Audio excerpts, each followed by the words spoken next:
ಇಬ್ರಿಯರಿಗೆ ಬರೆದ ಪತ್ರಕ್ಕೆ 1ನೇ ಅಧ್ಯಾಯ. ದೇವರು ತನ್ನ ಮಗನ ಮೂಲಕ ಮಾತನಾಡಿದ್ದು. ದೇವರು ಪುರಾತನ ಕಾಲದಲ್ಲಿ ನಮ್ಮ ಪೂರ್ವಿಕರ ಸಂಗಡ ಪ್ರವಾದಿಗಳ ಮುಖಾಂತರ ಹಲವಾರು ವಿಧದಲ್ಲಿ ಅನೇಕ ಸಾರಿ ಮಾತನಾಡಿದ್ದಾನೆ. ಆದರೆ ಈ ಅಂತ್ಯ ದಿನಗಳಲ್ಲಿ ನಮ್ಮ ಸಂಗಡ ಮಗನ ಮುಖಾಂತರ ಮಾತನಾಡಿದ್ದಾನೆ. ಆತನನ್ನು ಎಲ್ಲದಕ್ಕೂ ಬಾಧ್ಯಸ್ಥನಾಗಿ ನೇಮಿಸಿದನು ಮತ್ತು ಆತನ ಮೂಲಕವೇ ಇಡೀ ವಿಶ್ವವನ್ನು ಉಂಟುಮಾಡಿದನು. ಈತನು ದೇವರ ಮಹಿಮೆಯ ಪ್ರಕಾಶವೂ ಆತನ ವ್ಯಕ್ತಿತ್ವದ ಪ್ರತಿರೂಪವೂ ತನ್ನ ಶಕ್ತಿಯುಳ್ಳ ವಾಕ್ಯದಿಂದ ಸಮಸ್ತಕ್ಕೆ ಆಧಾರವೂ ಆಗಿದ್ದು, ತಾನೇ ನಮ್ಮ ಪಾಪಗಳನ್ನು ಶುದ್ಧಿಮಾಡಿ ಉನ್ನತದಲ್ಲಿರುವ ಮಹೋನ್ನತನಾದ ದೇವರ ಬಲಗಡೆಯಲ್ಲಿ ಕುಳಿತುಕೊಂಡನು. ಯೇಸು ದೇವರ ಮಗನಾಗಿದ್ದು ದೇವದೂತರಿಗಿಂತಲೂ ಶ್ರೇಷ್ಠನು. ಈತನು ದೇವದೂತರಿಗಿಂತ ಉನ್ನತನಾಗಿದ್ದು ಅವರಿಗಿಂತ ಅತಿ ಶ್ರೇಷ್ಠವಾದ ಹೆಸರನ್ನು ಬಾಧ್ಯವಾಗಿ ಹೊಂದಿದನು. ಹೇಗೆಂದರೆ, ದೇವರು ತನ್ನ ದೇವದೂತರೊಳಗೆ ಯಾರಿಗಾದರೂ ಎಂದಾದರೂ ಈ ರೀತಿಯಾಗಿ ಹೇಳಿದುಂಟೆ, ನೀನು ನನ್ನ ಮಗನು, ನಾನೇ ಈ ಹೊತ್ತು ನಿನ್ನನ್ನು ಪಡೆದಿದ್ದೇನೆ. ನಾನು ಅವನಿಗೆ ತಂದೆಯಾಗಿರುವೆನು, ಅವನು ನನಗೆ ಮಗನಾಗಿರುವನು. ಇದಲ್ಲದೆ ದೇವರು ತನ್ನ ಚೊಚ್ಚಲು ಮಗನನ್ನು ಭೂಲೋಕಕ್ಕೆ ತಿರುಗಿ ಬರಮಾಡುವಾಗ ದೇವದೂತರೆಲ್ಲರೂ ಆತನನ್ನು ಆರಾಧಿಸಬೇಕು ಎಂದು ಆಜ್ಞಾಪಿಸಿದ್ದಾನೆ. ದೇವದೂತರ ವಿಷಯದಲ್ಲಿ ದೇವರು ತನ್ನ ದೂತರನ್ನು ಗಾಳಿಯನ್ನಾಗಿಯೂ ತನ್ನ ಸೇವಕರನ್ನು ಅಗ್ನಿಜ್ವಾಲೆಯನ್ನಾಗಿಯೂ ಮಾಡುತ್ತಾನೆ ಎಂದು ಹೇಳಿದನು.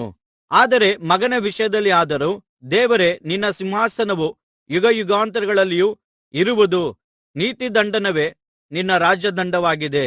ನೀನು ನೀತಿಯನ್ನು ಪ್ರೀತಿಸಿದಿ ಮತ್ತು ಅನ್ಯಾಯವನ್ನು ದ್ವೇಷಿಸಿದಿ. ಆದುದರಿಂದ ದೇವರು ನಿನ್ನ ದೇವರೇ ನಿನ್ನನ್ನು ನಿನ್ನ ಜೊತೆಗಾರನಿಗಿಂತ ಅಧಿಕವಾಗಿ ಪರಮಾನಂದ ತೈಲದಿಂದ ಅಭಿಷೇಕಿಸಿದ್ದಾನೆ ಎಂದು ಹೇಳಿದ್ದಾನೆ. ಕರ್ತನೇ, ಆದಿಯಲ್ಲಿ ನೀನು ಭೂಮಿಗೆ ಅಸ್ತಿವಾರವನ್ನು ಹಾಕಿದಿ. ಆಕಾಶವು ನಿನ್ನ ಕೈಕೆಲಸವಾಗಿದೆ. ಅವು ನಾಶವಾಗುವವು, ಆದರೆ ನೀನು ಶಾಶ್ವತವಾಗಿರುತ್ತೀ. ಅವೆಲ್ಲವೂ ವಸ್ತ್ರದಂತೆ ಹಳೆಯದಾಗುವವು. ಅವುಗಳನ್ನು ಮೇಲಂಗಿಯಂತೆ ಮಡಿಸುತ್ತೀ ಮತ್ತು ಅವು ವಸ್ತ್ರದಂತೆ ಬದಲಾಗುವವು. ನೀನಾದರೂ ಅನನ್ಯನು, ನಿನ್ನ ವರ್ಷಗಳಿಗೆ ಅಂತ್ಯವೇ ಇಲ್ಲ ಎಂತಲೂ ಹೇಳುತ್ತಾನೆ. ಆದರೆ ಯಾವ ದೇವದೂತನಿಗಾದರೂ ದೇವರು, ನಾನು ನಿನ್ನ ವಿರೋಧಿಗಳನ್ನು ನಿನಗೆ ಪಾದಪೀಠವಾಗಿ ಮಾಡುವ ತನಕ ನೀನು ನನ್ನ ಬಲಗಡೆಯಲ್ಲಿ ಕುಳಿತುಕೊಂಡಿರು ಎಂಬುದಾಗಿ ಎಂದಾದರೂ ಹೇಳಿದನೋ? ಈಗ ಎಲ್ಲಾ ದೇವದೂತರು ರಕ್ಷಣೆಯನ್ನು ಬಾಧ್ಯವಾಗಿ ಹೊಂದಬೇಕಾಗಿರುವವರ ಸೇವೆಗೋಸ್ಕರ ಕಳುಹಿಸಲ್ಪಟ್ಟ ಸೇವಾತ್ಮಗಳಲ್ಲವೋ? ಇಬ್ರಿಯರಿಗೆ ಬರೆದ ಪತ್ರಕ್ಕೆ 2ನೇ ಅಧ್ಯಾಯ. ಶ್ರೇಷ್ಠವಾದ ರಕ್ಷಣೆ. ಆದ್ದರಿಂದ ನಾವು ಕೇಳಿದ ಸಂಗತಿಗಳಿಗೆ ತಪ್ಪಿ ಹೋಗದಂತೆ ಅವುಗಳಿಗೆ ಹೆಚ್ಚಾಗಿ ಲಕ್ಷ್ಯ ಕೊಡುವವರಾಗಿರಬೇಕು. ಯಾಕೆಂದರೆ ದೇವದೂತರ ಮೂಲಕ ಹೇಳಲ್ಪಟ್ಟ ಸಂದೇಶವು ಸ್ಥಿರವಾಗಿರಲು, ಅದನ್ನು ಮೀರಿ ಮಾಡಿದ ಪ್ರತಿಯೊಂದು ತಪ್ಪಿಗೂ ಮತ್ತು ಅವಿಧೇಯತ್ವಕ್ಕೂ ಶಿಕ್ಷಾರ್ಹವಾದ ಪ್ರತಿಫಲ ಹೊಂದಿದರು. ನಮ್ಮ ಮುಂದೆ ಇಟ್ಟಿರುವ ಈ ಅತ್ಯಂತ ಶ್ರೇಷ್ಠವಾದ ರಕ್ಷಣೆಯನ್ನು ನಾವು ಅಲಕ್ಷ್ಯ ಮಾಡಿದರೆ ತಪ್ಪಿಸಿಕೊಳ್ಳುವುದಾದರೂ ಹೇಗೆ? ಇದು ಕರ್ತನಿಂದ ಮೊದಲು ಹೇಳಲ್ಪಟ್ಟಿತು ಮತ್ತು ಆತನಿಂದ ಕೇಳಿದವರು ಇದನ್ನು ನಮಗೆ ದೃಢಪಡಿಸಿಕೊಟ್ಟರು.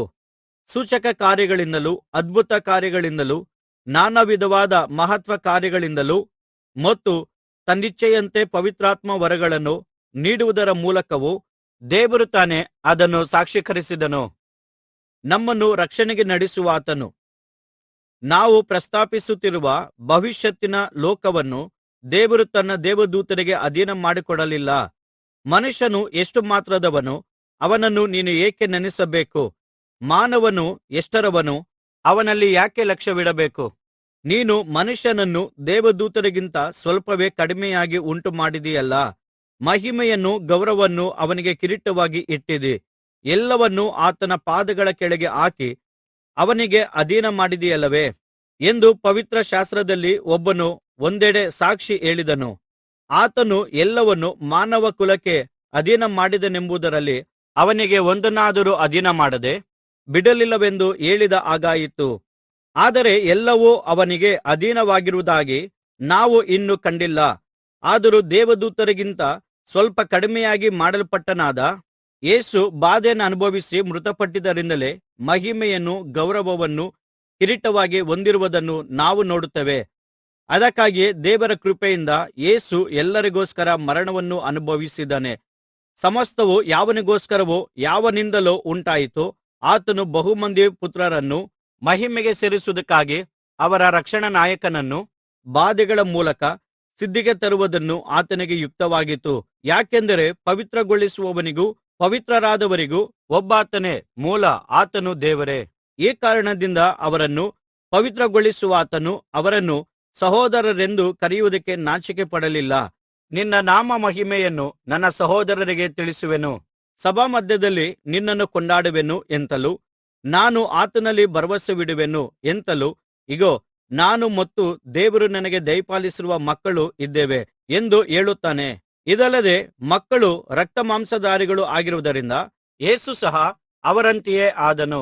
ತನ್ನ ಮರಣದಿಂದಲೇ ಮರಣಾಧಿಕಾರವನ್ನು, ಅಂದರೆ ಸೈತಾನನನ್ನು ನಾಶ ಮಾಡುವುದಕ್ಕೂ, ಮರಣ ಭಯದಿಂದ ತಮ್ಮ ಜೀವಮಾನದಲ್ಲೆಲ್ಲಾ ದಾಸತ್ವದೊಳಗಿದ್ದವರನ್ನು ಬಿಡಿಸುವುದಕ್ಕೂ ಅವರಂತೆ ರಕ್ತಮಾಂಸಧಾರಿಯಾದನು. ನಿಜವಾಗಿಯೂ ಆತನು ದೇವದೂತರಿಗೆ ಸಹಾಯ ಮಾಡುವುದಕ್ಕಾಗಿ ಅಲ್ಲ, ಅಬ್ರಹಾಮನ ಸಂತತಿಯವರಿಗೆ ಸಹಾಯ ಮಾಡುವುದಕ್ಕಾಗಿ ಬಂದನಷ್ಟೆ. ಆದುದರಿಂದ ಆತನು ಎಲ್ಲಾ ವಿಷಯಗಳಲ್ಲಿಯೂ ತನ್ನ ಸಹೋದರರಿಗೆ ಸಮಾನನಾಗುವುದು ಅತ್ಯಗತ್ಯವಾಗಿತ್ತು. ಹೀಗೆ ಆತನು ಜನರ ಪಾಪಗಳನ್ನು ನಿವಾರಣೆ ಮಾಡುವುದಕ್ಕಾಗಿ ದೇವರ ಕಾರ್ಯಗಳಲ್ಲಿ ಕರುಣೆಯೂ ನಂಬಿಕೆಯೂ ಉಳ್ಳ ಮಹಾಯಾಜಕನಾದನು. ತಾನೇ ಶೋಧಿಸಲ್ಪಟ್ಟು ಬಾಧೆಯನ್ನು ಅನುಭವಿಸಿದ್ದರಿಂದ ಶೋಧಿಸಲ್ಪಡುವವರಿಗೆ ಸಹಾಯ ಮಾಡಲು ಶಕ್ತನಾಗಿದ್ದಾನೆ. ಇಬ್ರಿಯರಿಗೆ ಬರೆದ ಪತ್ರಿಕೆ 3ನೇ ಅಧ್ಯಾಯ. ಮೋಶೆಗಿಂತ ಯೇಸು ಶ್ರೇಷ್ಠನು. ಆದ್ದರಿಂದ ಪರಿಶುದ್ಧರಾದ ಸಹೋದರರೇ, ಪರಲೋಕದ ಕರೆಯುವಿಕೆಗೆ ಪಾಲುಗಾರರಾಗಿರುವವರೇ, ನಾವು ಒಪ್ಪಿಕೊಂಡಿರುವ ಅಪೊಸ್ತಲನೂ ಮತ್ತು ಮಹಾಯಾಜಕನೂ ಆಗಿರುವ ಯೇಸುವನ್ನು ಗಮನವಿಟ್ಟು ಯೋಚಿಸಿರಿ. ಮೋಶೆಯು ದೇವರ ಮನೆಯಲ್ಲೆಲ್ಲಾ ನಂಬಿಗಸ್ತನಾಗಿದ್ದಂತೆಯೇ ಯೇಸುವು ತನ್ನನ್ನು ನೇಮಕ ಮಾಡಿರುವಾತನಿಗೆ ನಂಬಿಗಸ್ತನಾಗಿದ್ದಾನೆ. ಮನೆಗಿಂತ ಮನೆ ಕಟ್ಟಿದವನಿಗೆ ಹೆಚ್ಚಾದ ಗೌರವವಿರುವುದರಿಂದ ಮೋಶೆಗಿಂತ ಯೇಸು ಹೆಚ್ಚಾದ ಗೌರವಕ್ಕೆ ಯೋಗ್ಯನೆಂದೆಣಿಸಲ್ಪಟ್ಟಿದ್ದಾನೆ. ಪ್ರತಿಯೊಂದು ಮನೆಯನ್ನು ಯಾರೋ ಒಬ್ಬನು ಕಟ್ಟಿರುವನು, ಆದರೆ ಸಮಸ್ತವನ್ನು ಕಟ್ಟಿದಾತನು ದೇವರೇ. ಮೋಶೆಯು ದೇವರ ಮನೆಯಲ್ಲೆಲ್ಲಾ ನಂಬಿಗಸ್ತನಾದ ಸೇವಕನಾಗಿದ್ದನು.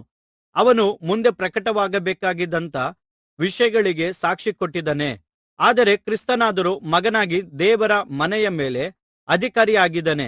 ನಾವು ನಮ್ಮ ಭರವಸೆಯನ್ನು, ನಿರೀಕ್ಷೆಯ ಮಹತ್ವವನ್ನು ಕಡೆ ತನಕ ಗಟ್ಟಿಯಾಗಿ ಹಿಡಿದುಕೊಂಡಿದ್ದರೆ ನಾವೇ ದೇವರ ಮನೆಯಾಗಿರುತ್ತೇವೆ. ದೇವರು ಮಕ್ಕಳಿಗಿರುವ ವಿಶ್ರಾಂತಿ. ಆದ್ದರಿಂದ ಪವಿತ್ರಾತ್ಮನು ಹೇಳುವ ಪ್ರಕಾರ ನೀವು ಈ ದಿನ ದೇವರ ಸ್ವರಕ್ಕೆ ಕಿವಿಗೊಡುವುದಾದರೆ, ಇಸ್ರಾಯೇಲ್ಯರು ಅರಣ್ಯದಲ್ಲಿ ದೇವರನ್ನು ಪರೀಕ್ಷಿಸಿದ ದಿನದಲ್ಲಿ ಹಠಮಾರಿಗಳಾಗದಂತೆ ನಿಮ್ಮ ಹೃದಯಗಳನ್ನು ಕಠಿಣ ಮಾಡಿಕೊಳ್ಳಬೇಡಿರಿ. ನಿಮ್ಮ ಹಿರಿಯರು ಮೊಂಡುತನದಿಂದ ನನ್ನನ್ನು ಪರೀಕ್ಷಿಸಿ 40 ವರ್ಷ ನನ್ನ ಕೃತ್ಯಗಳನ್ನು ನೋಡಿದರು. ಆದ್ದರಿಂದ ನಾನು ಈ ಸಂತತಿಯವರ ಮೇಲೆ ಬಹಳ ಬೇಸರಗೊಂಡು, ಅವರು ಯಾವಾಗಲೂ ತಪ್ಪಿ ಹೋಗುವ ಹೃದಯವುಳ್ಳವರು, ಅವರು ನನ್ನ ಮಾರ್ಗಗಳನ್ನು ತಿಳಿಯದವರು ಎಂದು ನಾನು ಹೇಳಿದೆ. ಹೀಗಿರಲು ಅವರು ನನ್ನ ವಿಶ್ರಾಂತಿಯಲ್ಲಿ ಸೇರುವುದೇ ಇಲ್ಲವೆಂದು ಕೋಪಗೊಂಡು ಪ್ರಮಾಣ ಮಾಡಿದೆನು. ಸಹೋದರರೇ, ಜೀವಸ್ವರೂಪನಾದ ದೇವರನ್ನು ತ್ಯಜಿಸಿ ಬಿಡುವ ಅಪನಂಬಿಕೆಯುಳ್ಳ ದುಷ್ಟ ಹೃದಯವು ನಿಮ್ಮೊಳಗೆ ಯಾವನಲ್ಲಿಯೂ ಇರದಂತೆ ಜಾಗರೂಕರಾಗಿ ನೋಡಿಕೊಳ್ಳಿರಿ. ನಿಮ್ಮಲ್ಲಿ ಒಬ್ಬರಾದರೂ ಪಾಪದಲ್ಲಿ ಸಿಕ್ಕಿ ಮೋಸ ಹೋಗಿ ಕಠಿಣರಾಗದಂತೆ ಇಂದು ಎಂದು ಕರೆಯಲ್ಪಡುವ ಅವಕಾಶ ಇನ್ನೂ ಇರುವಾಗಲೇ ಪ್ರತಿದಿನವೂ ಒಬ್ಬರನ್ನೊಬ್ಬರು ಪ್ರೋತ್ಸಾಹಿಸಿರಿ. ಮೊದಲಿನಿಂದಲೂ ಇರುವ ನಮ್ಮ ಭರವಸೆಯನ್ನು ಅಂತ್ಯದವರೆಗೂ ದೃಢವಾಗಿ ಹಿಡಿದುಕೊಳ್ಳುವುದಾದರೆ ನಾವು ಕ್ರಿಸ್ತನಲ್ಲಿ ಪಾಲುಗಾರರಾಗುತ್ತೇವೆ. ನೀವು ಇವತ್ತು ದೇವರ ಸ್ವರವನ್ನು ಕೇಳುವುದಾದರೆ ಪೂರ್ವಿಕರು ಮೊಂಡುತನದಿಂದ ಮಾಡಿದಂತೆ ನಿಮ್ಮ ಹೃದಯಗಳನ್ನು ಕಠಿಣ ಮಾಡಿಕೊಳ್ಳಬೇಡಿರಿ. ಆತನು ನುಡಿದಿದ್ದನ್ನು ಕೇಳಿ ವಿರೋಧಿಸಿದವರು ಯಾರು? ಮೋಶೆಯ ಮೂಲಕ ಐಗುಪ್ತದೊಳಗಿಂದ ಹೊರಗೆ ಕರೆತರಲ್ಪಟ್ಟವರೆಲ್ಲರೂ ಅಲ್ಲವೇ? ಮತ್ತು ದೇವರು 40 ವರ್ಷ ಯಾರ ಮೇಲೆ ಬಹಳವಾಗಿ ಕೋಪಗೊಂಡನು? ಪಾಪ ಮಾಡಿದವರ ಮೇಲೆ ಅಲ್ಲವೇ? ಅವರ ಶವಗಳು ಅರಣ್ಯದಲ್ಲಿ ಬಿದ್ದು ಹೋದವು. ನನ್ನ ವಿಶ್ರಾಂತಿಯಲ್ಲಿ ನೀವು ಸೇರುವುದೇ ಇಲ್ಲವೆಂದು ಯಾರನ್ನು ಕುರಿತು ಆತನು ಪ್ರಮಾಣ ಮಾಡಿದನೋ, ಅವಿಧೇಯರನ್ನು ಕುರಿತಲ್ಲವೇ? ಅವರು ವಿಶ್ರಾಂತಿಯಲ್ಲಿ ಸೇರಲಾರದೆ ಹೋದದ್ದು ಅವರ ಅಪನಂಬಿಕೆಯಿಂದಲೇ ಎಂದು ನಾವು ಅರಿತಿದ್ದೇವೆ. ಇಬ್ರಿಯರಿಗೆ ಬರೆದ ಪತ್ರಿಕೆ 4ನೇ ಅಧ್ಯಾಯ. ಹೀಗಿರಲಾಗಿ ದೇವರ ವಿಶ್ರಾಂತಿಯಲ್ಲಿ ಸೇರಬಹುದೆಂಬ ವಾಗ್ದಾನ ಇನ್ನೂ ಇರುವುದರಿಂದ ನಿಮ್ಮಲ್ಲಿ ಯಾವನಾದರೂ ಅದರಿಂದ ತಪ್ಪಿ ಹೋಗದಂತೆ ನಾವು ಭಯಭಕ್ತಿಯಿಂದ ಇರೋಣ. ಇಸ್ರಾಯೇಲ್ಯರಿಗೆ ದೇವರ ವಿಶ್ರಾಂತಿಯ ಶುಭವರ್ತಮಾನವು ಸಾರೋಣವಾದಂತೆಯೇ ನಮಗೂ ಸಾರೋಣವಾಯಿತು. ಆದರೆ ಆ ಕಾಲದಲ್ಲಿ ಕೇಳಿದವರ ನಂಬಿಕೆಯೊಂದಿಗೆ ಇವರು ಪಾಲುಗಾರರಾಗದ ಕಾರಣ ಆ ಸಂದೇಶದಿಂದ ಅವರಿಗೆ ಪ್ರಯೋಜನವಾಗಲಿಲ್ಲ.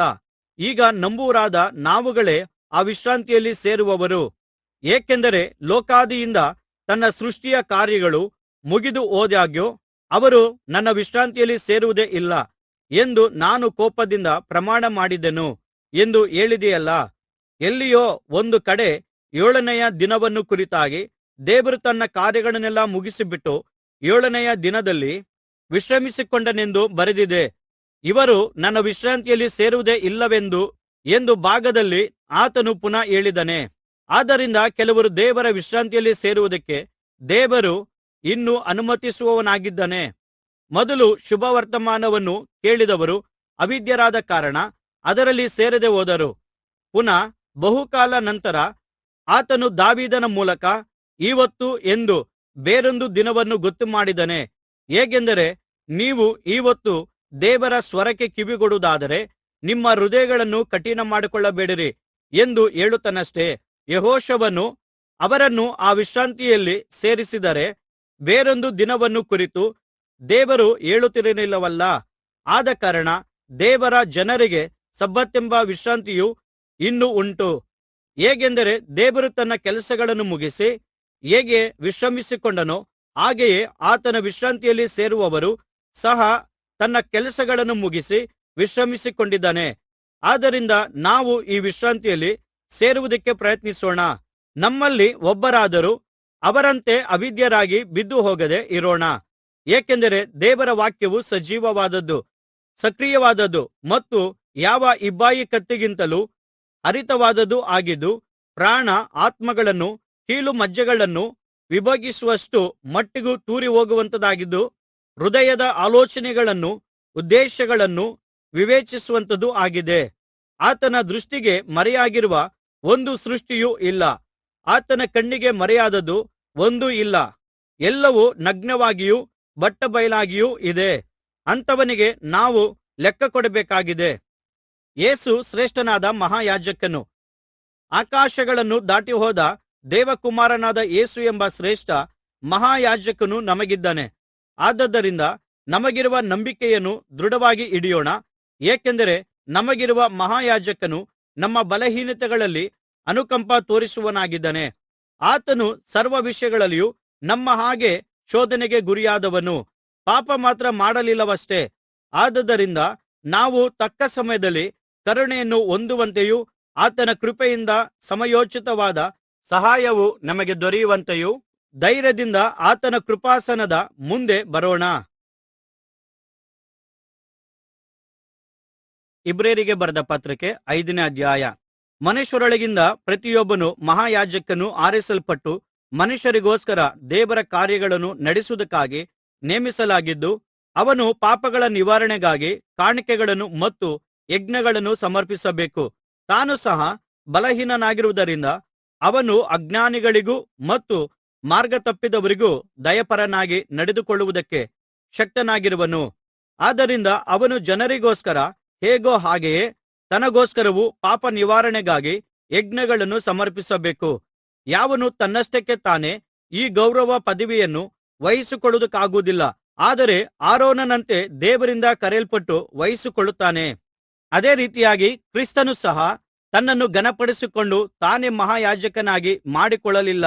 ಆದರೆ ನೀನು ನನ್ನ ಮಗನು, ಈಹೊತ್ತು ನಾನು ನಿನಗೆ ತಂದೆಯಾದೆನು ಎಂದು ದೇವರೇ ಹೇಳಿದನು. ಆತನು ಇನ್ನೊಂದು ಕಡೆಯಲ್ಲಿ, ನೀನು ಸದಾಕಾಲವೂ ಮೆಲ್ಕಿಜೆದೇಕನ ತರಹದ ಮಹಾಯಾಜಕನು ಎಂದು ಹೇಳುತ್ತಾನೆ. ಕ್ರಿಸ್ತನು ತಾನೇ ಭೂಲೋಕದಲ್ಲಿ ಮನುಷ್ಯನಾಗಿ ಜೀವಿಸಿದ ಕಾಲದಲ್ಲಿ ಮರಣದಿಂದ ತಪ್ಪಿಸಿ ಕಾಪಾಡಲು ಶಕ್ತನಾಗಿರುವ ಆತನಿಗೆ ಗಟ್ಟಿಯಾಗಿ ಮೊರೆಯಿಡುತ್ತಾ ಕಣ್ಣೀರನ್ನು ಸುರಿಸುತ್ತಾ ಪ್ರಾರ್ಥನೆ ವಿಜ್ಞಾಪನೆಗಳನ್ನು ಸಮರ್ಪಿಸಿದನು. ದೇವರ ಮೇಲಣ ಭಯಭಕ್ತಿಯ ನಿಮಿತ್ತ ಆತನ ಪ್ರಾರ್ಥನೆಯನ್ನು ದೇವರು ಕೇಳಿದನು. ಹೀಗೆ ಆತನು ಮಗನಾಗಿದ್ದರೂ ತಾನು ಅನುಭವಿಸಿದ ಬಾಧೆಗಳಿಂದಲೇ ವಿಧೇಯತೆಯನ್ನು ಕಲಿತುಕೊಂಡನು. ಇದಲ್ಲದೆ ಆತನು ಪರಿಪೂರ್ಣನಾಗಿ ತನಗೆ ವಿಧೇಯರಾಗಿರುವ ಎಲ್ಲರಿಗೂ ನಿತ್ಯ ರಕ್ಷಣೆಗೆ ಕಾರಣನಾದನು. ಅಲ್ಲದೆ ಆತನು ಮೆಲ್ಕಿಜೆದೇಕನ ತರಹದ ಮಹಾಯಾಜಕನಾಗಿ ದೇವರಿಂದ ನೇಮಿಸಲ್ಪಟ್ಟನು.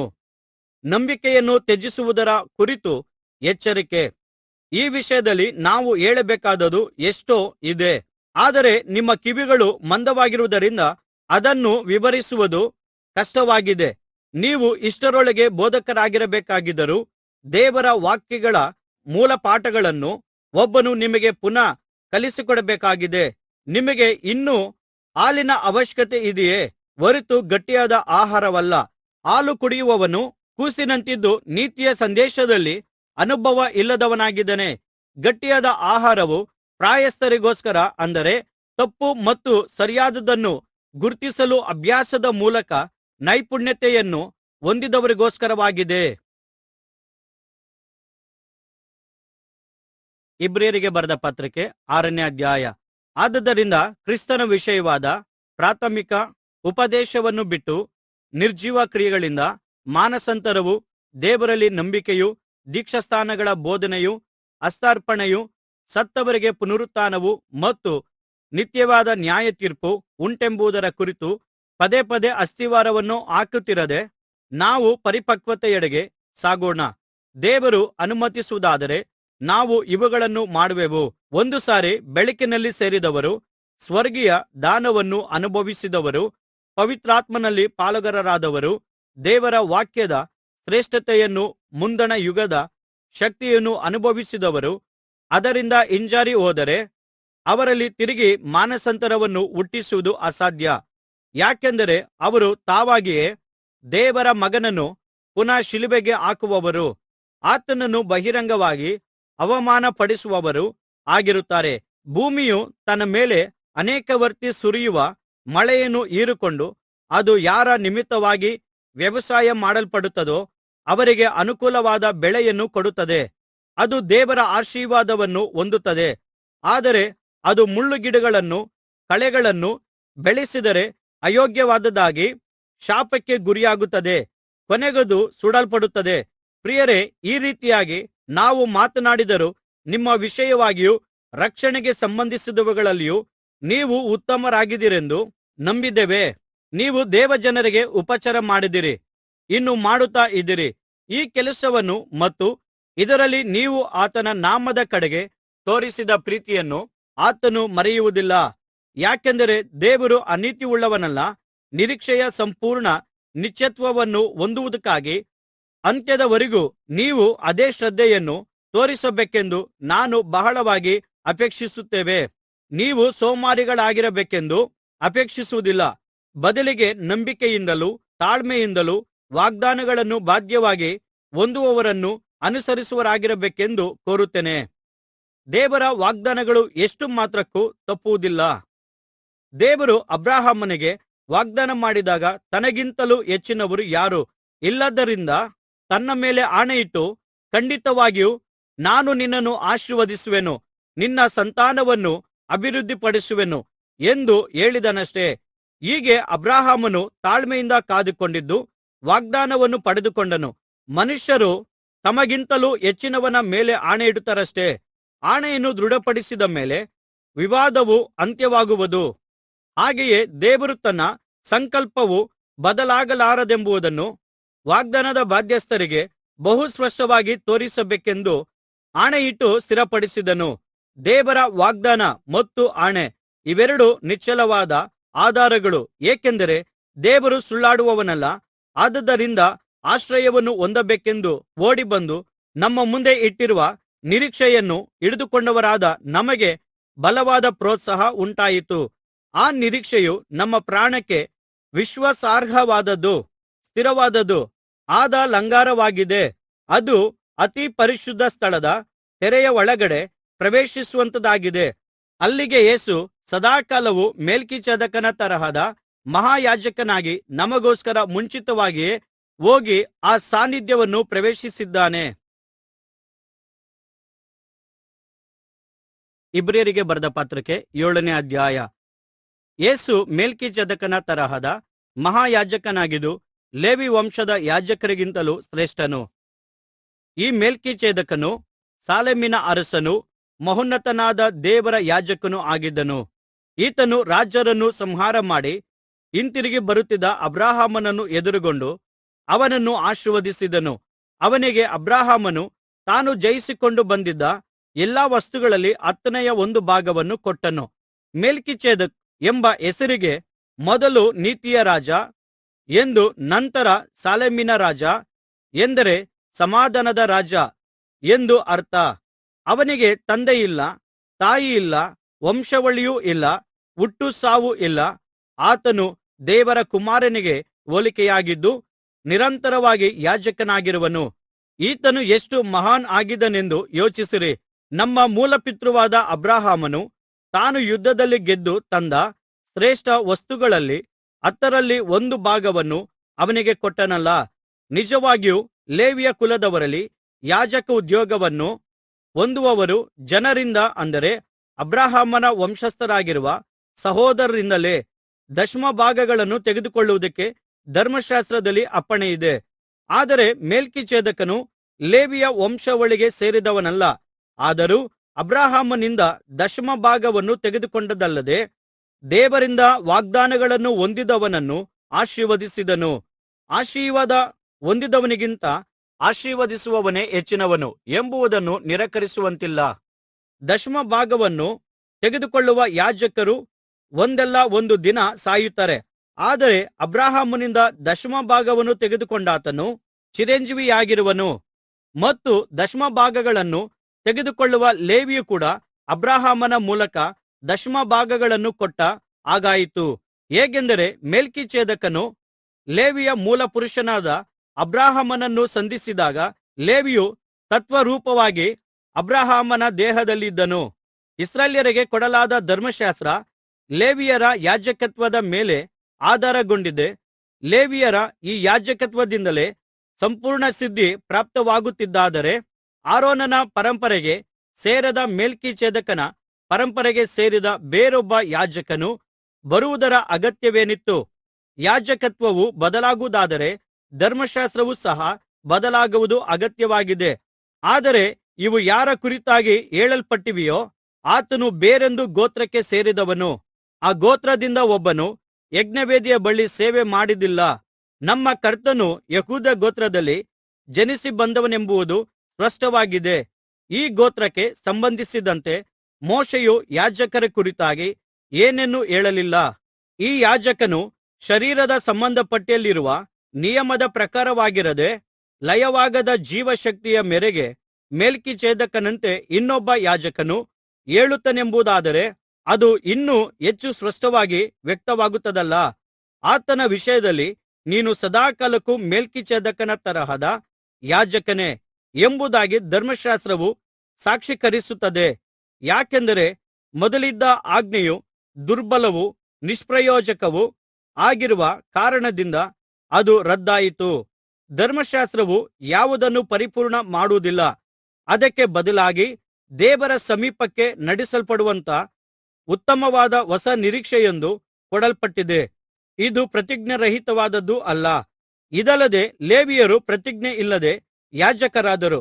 ಆತನಾದರೋ ಪ್ರತಿಜ್ಞೆಯೊಡನೆ ಯಾಜಕನಾಗಿ ಮಾಡಲ್ಪಟ್ಟನು. ಆದರೆ ದೇವರು ಆತನಿಗೆ, ನೀನು ಸದಾಕಾಲವೂ ಯಾಜಕನಾಗಿದ್ದಿ ಎಂದು ನಾನು ಪ್ರಮಾಣಮಾಡಿ ನುಡಿದಿದ್ದೇನೆ ಮತ್ತು ತನ್ನ ಮನಸ್ಸನ್ನು ಬದಲಾಯಿಸುವುದಿಲ್ಲ ಎಂಬುದಾಗಿ ಹೇಳಿದ್ದಾನೆ. ಯೇಸು ಪ್ರತಿಜ್ಞೆಯೊಡನೆಯೇ ಎಷ್ಟು ಶ್ರೇಷ್ಠವಾದ ಒಡಂಬಡಿಕೆಗೆ ಆಧಾರನಾದನು. ಲೇವಿಯರು ಶಾಶ್ವತವಾಗಿ ಉದ್ಯೋಗ ನಡೆಸುವುದಕ್ಕೆ ಮರಣವು ಅಡ್ಡಿಯಾಗಿರುವುದರಿಂದ ಅವರಲ್ಲಿ ಅನೇಕರು ಯಾಜಕರಾದರು. ಆತನಾದರೋ ಸದಾಕಾಲ ಜೀವಿಸುವುದರಿಂದ ಆತನ ಯಾಜಕತ್ವವನ್ನು ಶಾಶ್ವತವಾದದ್ದು ಆದ ಕಾರಣ ಆತನು ತನ್ನ ಮೂಲಕ ದೇವರ ಬಳಿಗೆ ಬರುವವರನ್ನು ಸಂಪೂರ್ಣವಾಗಿ ರಕ್ಷಿಸುವುದಕ್ಕೆ ಶಕ್ತನಾಗಿದ್ದಾನೆ. ಯಾಕೆಂದರೆ ಅವರಿಗೋಸ್ಕರ ವಿಜ್ಞಾಪನೆ ಮಾಡುವುದಕ್ಕೆ ಯಾವಾಗಲೂ ಬದುಕುವವನಾಗಿದ್ದಾನೆ. ಇಂಥವನೇ ನಮಗೆ ಬೇಕಾಗಿರುವ ಮಹಾಯಾಜಕನು. ಈತನು ಪರಿಶುದ್ಧನು, ನಿರ್ದೋಷಿಯೂ ನಿಷ್ಕಳಂಕನೂ, ಪಾಪಿಗಳಲ್ಲಿ ಸೇರದೆ ಪ್ರತ್ಯೇಕವಾಗಿರುವವನೂ, ಆಕಾಶ ಮಂಡಲಗಳಿಗಿಂತ ಉನ್ನತದಲ್ಲಿರುವವನೂ ಆಗಿರುವನು. ಮೊದಲು ತಮ್ಮ ಪಾಪ ಪರಿಹಾರಕ್ಕಾಗಿ ಆಮೇಲೆ ಜನರ ಪಾಪ ಪರಿಹಾರಕ್ಕಾಗಿ ಯಜ್ಞ ಸಮರ್ಪಣೆ ಮಾಡುವ ಲೇವಿ ಮಹಾಯಾಜಕರಂತೆ ಈತನು ಪ್ರತಿದಿನವೂ ಯಜ್ಞಗಳನ್ನು ಸಮರ್ಪಿಸಬೇಕಾದ ಅವಶ್ಯವಿಲ್ಲ. ಏಕೆಂದರೆ ಈತನು ತನ್ನನ್ನು ತಾನೇ ಸಮರ್ಪಿಸಿಕೊಂಡು ಒಂದೇ ಸಾರಿ ಆ ಕೆಲಸವನ್ನು ಮಾಡಿ ಮುಗಿಸಿದನು. ಧರ್ಮಶಾಸ್ತ್ರವು ದುರ್ಬಲರಾದ ಮನುಷ್ಯರನ್ನು ಮಹಾಯಾಜಕರನ್ನಾಗಿ ನೇಮಕ ಮಾಡುತ್ತದೆ. ಆದರೆ ಧರ್ಮಶಾಸ್ತ್ರದ ತರುವಾಯ ಪ್ರತಿಜ್ಞೆಯೊಡನೆ ಬಂದ ವಾಕ್ಯವು ಸದಾಕಾಲಕ್ಕೂ ಸರ್ವಸಂಪೂರ್ಣನಾಗಿರುವ ಮಗನನ್ನೇ ಯಾಜಕನಾಗಿ ನೇಮಕ ಮಾಡಿದೆ. ಇಬ್ರಿಯರಿಗೆ ಬರೆದ ಪತ್ರಿಕೆ 8ನೇ ಅಧ್ಯಾಯ. ಯೇಸುವಿನ ಯಾಜಕತ್ವವು ಶಾಶ್ವತವಾದದ್ದು.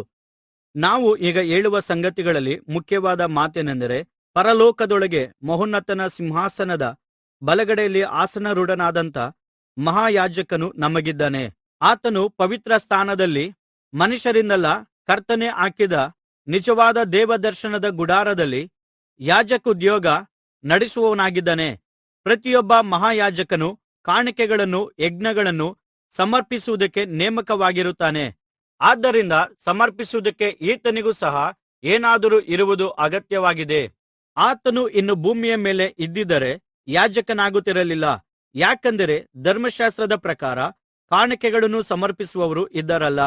ಮೋಶೆಯು ಗುಡಾರವನ್ನು ಕಟ್ಟಿಸುವುದಕ್ಕಿದ್ದಾಗ, ನೋಡು, ನಾನು ಬೆಟ್ಟದಲ್ಲಿ ನಿನಗೆ ತೋರಿಸಿದ ಮಾದರಿಯ ಪ್ರಕಾರವೇ ಎಲ್ಲವನ್ನೂ ಮಾಡಬೇಕು ಎಂದು ದೇವರಿಂದ ಎಚ್ಚರಿಸಲ್ಪಟ್ಟಂತೆಯೇ ಪರಲೋಕದಲ್ಲಿರುವವುಗಳ ಪ್ರತಿರೂಪವೂ ಛಾಯೆಯೂ ಆಗಿರುವ ಆಲಯದಲ್ಲಿ ಅವರು ಸೇವೆ ಸಲ್ಲಿಸುತ್ತಿದ್ದಾರೆ.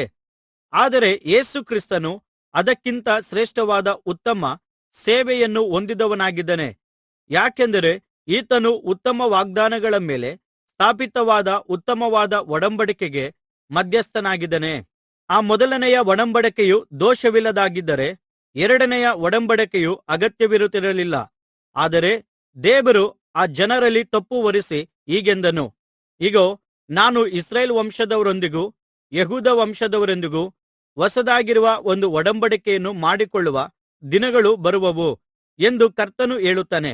ಈ ಒಡಂಬಡಿಕೆಯು ನಾನು ಇವರ ಪೂರ್ವಿಕರನ್ನು ಕೈಹಿಡಿದು ಐಗುಪ್ತ ದೇಶದೊಳಗಿಂದ ಕರೆದುಕೊಂಡು ಬಂದ ದಿನದಲ್ಲಿ ಅವರ ಸಂಗಡ ಮಾಡಿಕೊಂಡ ಒಡಂಬಡಿಕೆಯ ಹಾಗಲ್ಲ.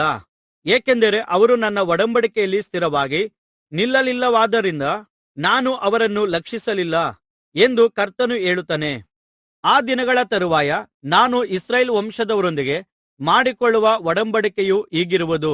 ನಾನು ನನ್ನ ಆಜ್ಞೆಗಳನ್ನು ಅವರ ಮನಸ್ಸಿನಲ್ಲಿ ಇಡುವೆನು, ನಾನು ಅವರ ಹೃದಯಗಳ ಮೇಲೆ ಅವುಗಳನ್ನು ಬರೆಯುವೆನು. ನಾನು ಅವರಿಗೆ ದೇವರಾಗಿರುವೆನು, ಅವರು ನನ್ನ ಜನರಾಗಿರುವರು. ಇದಲ್ಲದೆ ಪ್ರತಿಯೊಬ್ಬನು ತನ್ನ ನೆರೆಯವನಿಗೂ ತನ್ನ ಸಹೋದರನಿಗೂ ಕರ್ತನನ್ನು ತಿಳಿದುಕೊಳ್ಳಿರಿ ಎಂದು ಬೋಧಿಸಬೇಕಾಗಿರುವುದಿಲ್ಲ. ಏಕೆಂದರೆ ಹೀನರಾದವರು ಮೊದಲುಗೊಂಡು ಉನ್ನತರಾದವರ ತನಕ ಎಲ್ಲರೂ ನನ್ನನ್ನು ತಿಳಿದುಕೊಂಡಿರುವರು. ನಾನು ಅವರ ದುಷ್ಕೃತ್ಯಗಳನ್ನು ಕರುಣೆಯಿಂದ ಕ್ಷಮಿಸುವೆನು ಮತ್ತು ಅವರ ಪಾಪಗಳನ್ನು ಎಂದಿಗೂ ನೆನಪಿಗೆ ತಂದುಕೊಳ್ಳುವುದಿಲ್ಲ ಎಂದು ಕರ್ತನು ನುಡಿಯುತ್ತಾನೆ.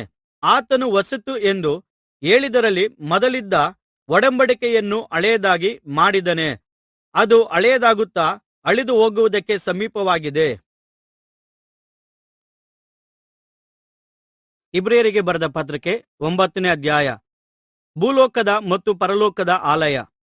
ಹೀಗಿದ್ದರೂ ಮೊದಲನೆಯ ಒಡಂಬಡಿಕೆಗೂ ದೇವಾರಾಧನೆಯ ವಿಧಿವಿಧಾನಗಳಿದ್ದವು ಮತ್ತು ಇಹಲೋಕ ಸಂಬಂಧವಾದ ದೇವಾಲಯವಿತ್ತು. ಒಂದು ದೇವದರ್ಶನ ಗುಡಾರವು ಕಟ್ಟಲ್ಪಟ್ಟು ಅದರ ಮೊದಲನೆಯ ಭಾಗದಲ್ಲಿ ದೀಪಸ್ತಂಭ, ಮೇಜು ಮತ್ತು ಸಮರ್ಪಿಸಿದ ರೊಟ್ಟಿ ಇವುಗಳಿದ್ದವು. ಅದನ್ನು ಪವಿತ್ರ ಸ್ಥಳ ಎಂದು ಕರೆಯಲಾಗುತ್ತಿತ್ತು. ಮತ್ತು ಎರಡನೆಯ ಪರದೆಯ ಹಿಂದೆ ಇನ್ನೊಂದು ಕೋಣೆಗೆ ಅತಿ ಪವಿತ್ರ ಸ್ಥಳ ಎಂದು ಕರೆಯಲಾಗುತ್ತಿತ್ತು. ಅದರಲ್ಲಿ ಚಿನ್ನದ ಧೂಪಾರತಿಯು ಮತ್ತು ಚಿನ್ನದ ತಗಡಿಂದ ಹೊದಿಸಿದ ಒಡಂಬಡಿಕೆಯ ಮಂಜೂಷಗಳಿದ್ದವು. ಆ ಮಂಜೂಷದೊಳಗೆ ಮನ್ನ ಇಟ್ಟಿದ್ದ ಚಿನ್ನದ ಪಾತ್ರೆಯು, ಆರೋನನ ಚಿಗುರಿದ ಕೋಲು, ಒಡಂಬಡಿಕೆಯ ಕಲ್ಲಿನ ಹಲಗೆಗಳು ಇದ್ದವು. ಅದರ ಮೇಲೆ ಕೃಪಾಸನವನ್ನು ಮುಚ್ಚುವ ತೇಜಸ್ಸಿನ ಕೆರೂಬಿಗಳು ಇದ್ದವು. ಅದನ್ನು ಈಗ ಒಂದೊಂದಾಗಿ ವಿವರಿಸಲು ಸಾಧ್ಯವಿಲ್ಲ. ಹೀಗೆ ಇವುಗಳನ್ನು ಸಿದ್ಧಮಾಡಿದ ನಂತರ ಯಾಜಕರು ನಿತ್ಯವೂ ದೇವದರ್ಶನದ ಗುಡಾರದ ಮೊದಲನೆಯ ಭಾಗದೊಳಗೆ ಮಾತ್ರ ಪ್ರವೇಶಿಸಿ ಅಲ್ಲಿ ದೇವರ ಸೇವೆಯ ವಿಧಿಗಳನ್ನು ನಿರಂತರವಾಗಿ ಮಾಡುತ್ತಿದ್ದರು. ಆದರೆ ಎರಡನೆಯ ಕೋಣೆಯೊಳಗೆ ಮಹಾಯಾಜಕನೊಬ್ಬನೇ ವರ್ಷಕ್ಕೊಮ್ಮೆ ಪ್ರವೇಶಿಸುತ್ತಿದ್ದನು. ತನ್ನೊಡನೆ ಬಲಿರಕ್ತವನ್ನು ತೆಗೆದುಕೊಳ್ಳದೆ ಹೋಗುತ್ತಿರಲಿಲ್ಲ. ಆ ರಕ್ತವನ್ನು ತನಗಾಗಿಯೂ ಮತ್ತು ಜನರ ಉದ್ದೇಶಪೂರ್ವಕವಲ್ಲದ ಅಪರಾಧಗಳಿಗೋಸ್ಕರವೂ ಸಮರ್ಪಿಸಬೇಕಾಗಿತ್ತು. ಈ ಗುಡಾರದ ಮೊದಲನೆಯ ಭಾಗವು ಇನ್ನೂ ಇರುವ ತನಕ ಅತಿ ಪರಿಶುದ್ಧ ಸ್ಥಳಕ್ಕೆ ಹೋಗುವ ಮಾರ್ಗವು ಇದುವರೆಗೂ ಪ್ರಕಟವಾಗಲಿಲ್ಲ ಎಂಬುದನ್ನು ಪವಿತ್ರಾತ್ಮನು ವ್ಯಕ್ತಪಡಿಸುತ್ತಾನೆ. ಇದು ಈಗಿನ ಕಾಲಕ್ಕೆ ಒಂದು ನಿದರ್ಶನವಾಗಿದೆ. ಅದೇನೆಂದರೆ, ಅದರ ಕ್ರಮದ ಮೇರೆಗೆ ಸಮರ್ಪಣೆಯಾಗುವ ಕಾಣಿಕೆಗಳು ಮತ್ತು ಯಜ್ಞಗಳು ಆರಾಧನೆ ಮಾಡುವವರ ಮನಸ್ಸಾಕ್ಷಿಯನ್ನು ಪರಿಪೂರ್ಣಗೊಳಿಸಲು ಆಗಲಿಲ್ಲ. ಅವು ಅನ್ನಪಾನಗಳು ಮತ್ತು ವಿವಿಧ ಆಚರಣೆಗಳಿಗೂ ಒಳಪಟ್ಟಿರುವ ಸ್ನಾನಗಳು ಸಹಿತವಾಗಿ ದೇಹಕ್ಕೆ ಮಾತ್ರ ಸಂಬಂಧಪಟ್ಟ ನಿಯಮಗಳಾಗಿದ್ದವು. ಇವು ಸುಧಾರಣೆಯ ಕಾಲದವರೆಗೂ ಮಾತ್ರ ನೇಮಕವಾಗಿದ್ದವು. ಕ್ರಿಸ್ತನಾದರೋ ಈಗ ದೊರೆಯುತ್ತಿರುವ ಶುಭಗಳ ಮಹಾಯಾಜಕನಾಗಿ ಬಂದು ಮನುಷ್ಯರ ಕೈಯಿಂದ ಕಟ್ಟಲ್ಪಡದಂಥದ್ದು, ಇಹಲೋಕದ ಸೃಷ್ಟಿಗೆ ಸಂಬಂಧಪಡದಂಥದ್ದು, ಶ್ರೇಷ್ಠವಾದದ್ದು, ಬಹು ಪರಿಪೂರ್ಣವಾದದ್ದೂ ಆಗಿರುವ ಗುಡಾರದಲ್ಲಿ ಸೇವೆ ಮಾಡುವವನಾಗಿ, ಹೋತಗಳ ಮತ್ತು ಹೋರಿಕರುಗಳ ರಕ್ತದ ಮೂಲಕವಲ್ಲ, ತನ್ನ ಸ್ವಂತ ರಕ್ತದ ಮೂಲಕ ಒಂದೇ ಸಾರಿ ಎಲ್ಲರಿಗೋಸ್ಕರ ಪರಿಶುದ್ಧ ಸ್ಥಳದೊಳಗೆ ಪ್ರವೇಶಿಸಿ ನಿತ್ಯ ವಿಮೋಚನೆಯನ್ನು ಸಾಧಿಸಿದನು. ಹೋತ ಹೋರಿಗಳ ರಕ್ತವು ಅಶುದ್ಧವಾದವರ ಮೇಲೆ ಚಿಮುಕಿಸುವ ಕಡಸಿನ ಬೂದಿಯು ಶರೀರವನ್ನು ಶುದ್ಧೀಕರಿಸುವುದಾದರೆ, ನಿತ್ಯಾತ್ಮನಿಂದ ತನ್ನನ್ನು ತಾನೇ ನಿರ್ದೋಷಿಯನ್ನಾಗಿ ದೇವರಿಗೆ ಸಮರ್ಪಿಸಿಕೊಂಡ ಕ್ರಿಸ್ತನ ರಕ್ತವು ಎಷ್ಟೋ ಹೆಚ್ಚಾಗಿ ನಮ್ಮನ್ನು ನಿರ್ಜೀವ ಕ್ರಿಯೆಗಳಿಂದ ಬಿಡಿಸಿ ನಾವು ಜೀವವುಳ್ಳ ದೇವರನ್ನು ಆರಾಧಿಸುವಂತೆ ನಮ್ಮ ಮನಸ್ಸಾಕ್ಷಿಯನ್ನು ಶುದ್ಧೀಕರಿಸುತ್ತದಲ್ಲವೇ. ದೇವರಿಂದ ಕರೆಯಲ್ಪಟ್ಟ ಜನರು ದೇವರ ವಾಗ್ದಾನವಾದ ನಿತ್ಯ ಬಾಧ್ಯತೆಯನ್ನು ಹೊಂದಿಕೊಳ್ಳಲೆಂದು ಕ್ರಿಸ್ತನು ಈ ಹೊಸ ಒಡಂಬಡಿಕೆಗೆ ಮಧ್ಯಸ್ಥನಾದನು. ಏಕೆಂದರೆ ಮೊದಲನೆಯ ಒಡಂಬಡಿಕೆಯ ಕಾಲದಲ್ಲಿ ಮಾಡಿದ ಪಾಪಗಳಿಂದ ಅವರನ್ನು ಬಿಡುಗಡೆಗೊಳಿಸುವುದಕ್ಕಾಗಿ ಕ್ರಿಸ್ತನು ಮರಣ ಹೊಂದಿದನು. ಮರಣ ಶಾಸನವು ಇರುವಲ್ಲಿ ಅದನ್ನು ಬರೆಸಿದ ವ್ಯಕ್ತಿಯ ಸಾವನ್ನು ಸಾಬೀತಪಡಿಸುವುದು ಅಗತ್ಯ. ಮರಣ ಶಾಸನವು ವ್ಯಕ್ತಿಯ ಮರಣವಾದ ಮೇಲೆ ಕಾರ್ಯರೂಪಕ್ಕೆ ಬರುತ್ತದೆಯೇ ಹೊರತು ಬರೆದವನು ಜೀವದಿಂದಿರುವಾಗ ಎಂದಿಗೂ ಜಾರಿಗೆ ಬರುವುದಿಲ್ಲ. ಹೀಗಿರಲಾಗಿ ಮೊದಲನೆಯ ಒಡಂಬಡಿಕೆಯೂ ಸಹ ರಕ್ತವಿಲ್ಲದೆ ಸ್ಥಾಪಿತವಾಗಲಿಲ್ಲ. ಮೋಶೆಯು ದೇವರ ಪ್ರತಿಯೊಂದು ಆಜ್ಞೆಯನ್ನು ಧರ್ಮಶಾಸ್ತ್ರದ ಪ್ರಕಾರ ಜನರೆಲ್ಲರಿಗೆ ತಿಳಿಸಿದ ಮೇಲೆ ಅವನು ನೀರು, ಕೆಂಪು ಉಣ್ಣೆ, ಹಿಸ್ಸೋಪ್ ಕಡ್ಡಿ ಇವುಗಳೊಂದಿಗೆ ಹೋರಿಕರುಗಳ ಮತ್ತು ಹೋತಗಳ ರಕ್ತವನ್ನು ತೆಗೆದುಕೊಂಡು ಸುರುಳಿಗಳ ಮೇಲೆಯೂ ಎಲ್ಲ ಜನರ ಮೇಲೆಯೂ ಪ್ರೋಕ್ಷಿಸಿದನು. ಇದು ದೇವರು ನಿಮಗೋಸ್ಕರ ಆಜ್ಞಾಪಿಸಿದ ಒಡಂಬಡಿಕೆಯ ರಕ್ತವಾಗಿದೆ ಎಂದು ಹೇಳಿದನು. ಇದಲ್ಲದೆ ಗುಡಾರದ ಮೇಲೆಯೂ ದೇವರ ಸೇವೆಗೆ ಬೇಕಾಗಿರುವ ಎಲ್ಲ ಪಾತ್ರೆಗಳ ಮೇಲೆಯೂ ಅದೇ ರೀತಿಯಾಗಿ ರಕ್ತವನ್ನು ಪ್ರೋಕ್ಷಿಸಿದನು. ಧರ್ಮಶಾಸ್ತ್ರದ ಪ್ರಕಾರ ಹೆಚ್ಚು ಕಡಿಮೆ ಎಲ್ಲ ವಸ್ತುಗಳು ರಕ್ತದಿಂದಲೇ ಶುದ್ಧೀಕರಿಸಲ್ಪಡುವವು. ರಕ್ತಧಾರೆ ಇಲ್ಲದೆ ಪಾಪ ಕ್ಷಮಾಪಣೆಯು ಉಂಟಾಗುವುದಿಲ್ಲ. ಯೇಸುವಿನ ಯಜ್ಞ ಪಾಪವನ್ನು ನಿವಾರಿಸುತ್ತದೆ. ಆದ್ದರಿಂದ ಪರಲೋಕದಲ್ಲಿರುವ ವಸ್ತುಗಳ ಛಾಯೆಯಂತಿರುವ ವಸ್ತುಗಳ ಶುದ್ಧೀಕರಣಕ್ಕಾಗಿ ಇಂಥ ಯಜ್ಞಗಳು ಅವಶ್ಯವಾದರೂ, ಪರಲೋಕದವುಗಳನ್ನು ಶುದ್ಧೀಕರಿಸಲು ಇವುಗಳಿಗಿಂತ ಉತ್ತಮವಾದ ಯಜ್ಞಗಳು ಅವಶ್ಯ. ಯಾಕೆಂದರೆ ಕ್ರಿಸ್ತನು ನಿಜವಾದ ದೇವಾಲಯಕ್ಕೆ ಪ್ರತಿಬಿಂಬವಾಗಿ ಕೈಯಿಂದ ಕಟ್ಟಲ್ಪಟ್ಟ ಪವಿತ್ರ ಸ್ಥಳವನ್ನು ಪ್ರವೇಶಿಸದೆ ದೇವರ ಸನ್ನಿಧಿಯಲ್ಲಿ ನಮಗೋಸ್ಕರ ಈಗ ಪ್ರತ್ಯಕ್ಷನಾಗಲು ಪರಲೋಕದೊಳಗೆ ಪ್ರವೇಶಿಸಿದನು. ಇದಲ್ಲದೆ ಮಹಾಯಾಜಕನು ವರ್ಷವೂ ಪ್ರಾಣಿಗಳ ರಕ್ತವನ್ನು ತೆಗೆದುಕೊಂಡು ಅತಿ ಪರಿಶುದ್ಧ ಸ್ಥಳದಲ್ಲಿ ಪ್ರವೇಶಿಸುವ ಪ್ರಕಾರ ಕ್ರಿಸ್ತನು ತನ್ನನ್ನು ಅನೇಕ ಸಾರಿ ಸಮರ್ಪಿಸುವುದಕ್ಕೆ ಅಲ್ಲಿಗೆ ಪ್ರವೇಶಿಸಲಿಲ್ಲ. ಹಾಗೆಯೇ ಸಮರ್ಪಿಸಬೇಕಾಗಿದ್ದ ಪಕ್ಷದಲ್ಲಿ ಆತನು ಲೋಕಾದಿಯಿಂದ ಎಷ್ಟೋ ಸಾರಿ ಬಾಧೆಪಡಬೇಕಾಗಿತ್ತು. ಆದರೆ ಒಂದೇ ಸಾರಿ ಯುಗಗಳ ಸಮಾಪ್ತಿಯವರೆಗೂ ಆತನು ಪಾಪ ನಿವಾರಣೆ ಮಾಡುವ ಉದ್ದೇಶದಿಂದ ತನ್ನನ್ನು ತಾನೇ ಯಜ್ಞ ಮಾಡಿಕೊಳ್ಳುವವನಾಗಿ ಪ್ರತ್ಯಕ್ಷನಾದನು. ಒಂದೇ ಸಾರಿ ಸಾಯುವುದು, ಆಮೇಲೆ ನ್ಯಾಯತೀರ್ಪು ಮನುಷ್ಯರಿಗೆ ಹೇಗೆ ನೇಮಕವಾಗಿದೆಯೋ ಹಾಗೆಯೇ ಕ್ರಿಸ್ತನು ಸಹ ಬಹು ಜನರ ಪಾಪಗಳನ್ನು ಹೊತ್ತುಕೊಳ್ಳುವುದಕ್ಕೋಸ್ಕರ ಒಂದೇ ಸಾರಿ ಸಮರ್ಪಿತನಾದನು. ಆತನು ಎರಡನೇ ಸಾರಿ ಪ್ರತ್ಯಕ್ಷನಾಗುವಂಥದ್ದು ಪಾಪವನ್ನು ಪರಿಹರಿಸುವುದಕ್ಕಾಗಿಯಲ್ಲ, ತನ್ನನ್ನು ನಿರೀಕ್ಷಿಸಿಕೊಂಡಿರುವವರಿಗೆ ರಕ್ಷಣೆಯನ್ನು ಉಂಟುಮಾಡುವುದಕ್ಕಾಗಿಯೇ. ಇಬ್ರಿಯರಿಗೆ ಬರೆದ ಪತ್ರಿಕೆ 10ನೇ ಅಧ್ಯಾಯ. ಧರ್ಮಶಾಸ್ತ್ರವು ಮುಂದೆ ಬರಬೇಕಾಗಿದ್ದ ಉತ್ತಮ ಸಂಗತಿಗಳ ಛಾಯೆ ಹೊರತು ಅವುಗಳ ನಿಜ ಸ್ವರೂಪವಲ್ಲ. ಆದ್ದರಿಂದ ಆ ಧರ್ಮಶಾಸ್ತ್ರವು ಪ್ರತಿ ವರ್ಷವೂ ಯಾವಾಗಲೂ ಅರ್ಪಿತವಾಗುವ ಒಂದೇ ವಿಧವಾದ ಯಜ್ಞಗಳನ್ನು ಅರ್ಪಿಸಿ ದೇವರ ಸಮೀಪಕ್ಕೆ ಬರುವವರನ್ನು ಎಂದಿಗೂ ಪರಿಪೂರ್ಣತೆಗೆ ತರಲಾರದು. ತಂದಿದ್ದ ಪಕ್ಷದಲ್ಲಿ ಯಜ್ಞಗಳ ನಿಂತು ಹೋಗುತ್ತಿದ್ದವು. ಏಕೆಂದರೆ ಆರಾಧನೆ ಮಾಡುವವರು ಒಂದು ಸಾರಿ ಶುದ್ಧೀಕರಿಸಲ್ಪಟ್ಟ ಮೇಲೆ ಅವರಿಗೆ ಪಾಪದ ಪ್ರಜ್ಞೆ ಎಂದಿಗೂ ಕಾಡುತ್ತಿರಲಿಲ್ಲ.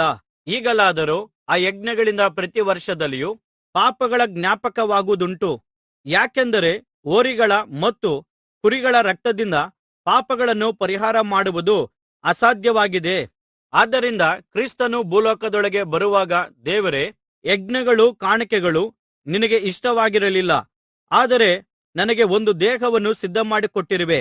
ಸರ್ವಾಂಗ ಹೋಮಗಳಲ್ಲಿಯೂ ಪಾಪ ಪರಿಹಾರ ಯಜ್ಞಗಳಲ್ಲಿಯೂ ನೀನು ಸಂತೋಷಪಡುವುದಿಲ್ಲ. ಆಗ ನಾನು ಇಗೋ, ದೇವರ ಗ್ರಂಥದ ಸುರುಳಿಯಲ್ಲಿ ನನ್ನನ್ನು ಕುರಿತು ಬರೆದಿರುವ ಪ್ರಕಾರ ನಿನ್ನ ಚಿತ್ತವನ್ನು ನೆರವೇರಿಸುವುದಕ್ಕೆ ಬಂದಿದ್ದೇನೆ ಎಂದು ಹೇಳಿದನು. ಧರ್ಮಶಾಸ್ತ್ರದ ಪ್ರಕಾರ ಅರ್ಪಿಸಲ್ಪಟ್ಟ ಯಜ್ಞಗಳು, ಸರ್ವಾಂಗ ಹೋಮಗಳು ಮತ್ತು ಪಾಪ ಪರಿಹಾರ ಯಜ್ಞಗಳು ನಿನಗೆ ಇಷ್ಟವಾಗಿರಲಿಲ್ಲ, ನೀನು ಅವುಗಳಲ್ಲಿ ಸಂತೋಷಪಡುವುದಿಲ್ಲ ಎಂದು ಹೇಳಿದ್ದಾನೆ. ತರುವಾಯ ಆತನು, ಇಗೋ, ನಿನ್ನ ಚಿತ್ತವನ್ನು ನೆರವೇರಿಸುವುದಕ್ಕೆ ಬಂದಿದ್ದೇನೆ ಎಂದು ಹೇಳಿದ್ದಾನೆ. ಆತನು ಎರಡನೆಯದನ್ನು ಸ್ಥಾಪಿಸುವುದಕ್ಕಾಗಿ ಮೊದಲನೆಯದನ್ನು ತೆಗೆದುಬಿಡುತ್ತಾನೆ. ಯೇಸು ಕ್ರಿಸ್ತನು ಒಂದೇ ಸಾರಿ ದೇಹ ಸಮರ್ಪಣೆ ಮಾಡಿ ದೇವರ ಚಿತ್ತವನ್ನು ನೆರವೇರಿಸಿದ್ದರಿಂದಲೇ ನಾವು ಶುದ್ಧೀಕರಿಸಲ್ಪಟ್ಟವರಾಗಿರುವೆವು.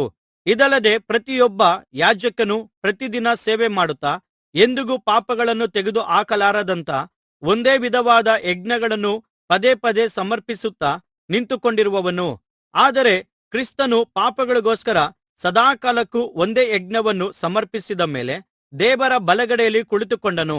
ಅಂದಿನಿಂದ ತನ್ನ ವಿರೋಧಿಗಳು ತನ್ನ ಪಾದಪೀಠವಾಗಿ ಮಾಡಲ್ಪಡುವ ತನಕ ಆತನು ಕಾಯುತ್ತಿರುವನು. ಆತನು ಶುದ್ಧೀಕರಿಸಲ್ಪಡುವವರನ್ನು ಒಂದೇ ಸಮರ್ಪಣೆಯಿಂದ ನಿರಂತರವಾಗಿ ಪರಿಪೂರ್ಣರಾಗಿ ಮಾಡಿದನೆ.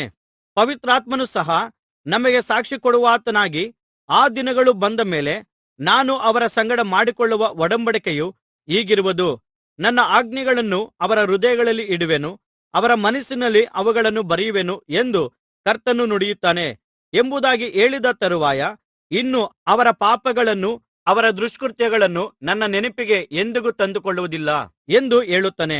ಪಾಪ ಕ್ಷಮಾಪಣೆಯಾದಲ್ಲಿ ಇನ್ನು ಅವುಗಳ ವಿಷಯದಲ್ಲಿ ಯಜ್ಞಗಳನ್ನು ಸಮರ್ಪಣೆ ಮಾಡುವಂಥ ಅವಶ್ಯಕತೆ ಇಲ್ಲ. ಯೇಸುವಿನ ಮೂಲಕ ದೇವಸನ್ನಿಧಾನವನ್ನು ಯೋಗ್ಯರಾಗಿ ಸೇರಿಸೋಣ. ಹೀಗಿರುವಲ್ಲಿ ಸಹೋದರರೇ, ಯೇಸು ತನ್ನ ರಕ್ತದಿಂದ ಆತನ ದೇಹವೆಂಬ ಪರದೆಯ ಮೂಲಕ ನಮಗೆ ಹೊಸದಾದ ಸಜೀವ ಮಾರ್ಗವನ್ನು ತೆರೆದಿಟ್ಟಿದ್ದಾನೆ. ಅದರ ಮೂಲಕ ಅತಿ ಪರಿಶುದ್ಧ ಸ್ಥಳವನ್ನು ಪ್ರವೇಶಿಸಲು ನಮಗೆ ಭರವಸೆ ದೊರೆತಿದೆ ಮತ್ತು ದೇವರ ಮನೆತನದ ಮೇಲೆ ಅಧಿಕಾರವಿರುವ ಶ್ರೇಷ್ಠ ಯಾಜಕನು ನಮಗಿದ್ದಾನೆ.